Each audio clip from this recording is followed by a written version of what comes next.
Donc pour la partie cervicale, avec l'utilisation du rouleau pour détendre les vertèbres, on se place dans cette position. Et là, on va simplement venir placer le rouleau dans la partie basse des cervicales. Ça va prendre contact avec les dorsales supérieures. Et hop, on vient appuyer la tête. Donc là, il n'y a pas de mouvement, on ne va pas lever les fesses, on ne met pas de poids, c'est hyper important. Pas de poids, c'est un peu comme quand on faisait les lombaires. On ne va pas soulever, on veut pas que, vu que c'est creux, c'est plus fragile que la partie dorsale ici, donc on fait attention avec ça. Et simplement, donc, le poids de la tête, du cou, on respire tranquillement avec sa gorge et on laisse le rouleau agir. On peut faire des mini-mouvements, un peu comme on faisait plus bas avec le sacrum. Gauche, droite, simplement. On attend 1 minute. Ensuite, on déplace le rouleau un petit peu vers le crâne.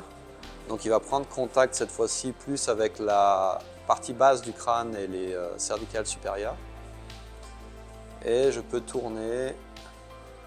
Éventuellement, on va sentir que ça va venir appuyer ici sur la mastoïde, l'os qui est juste en dessous de l'oreille.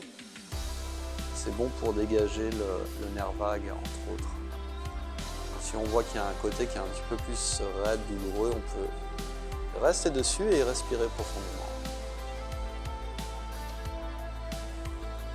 Et si on veut, on peut faire une troisième où c'est juste le crâne qui est en appui sur le rouleau et on vient masser l'occiput, l'os en arrière du crâne.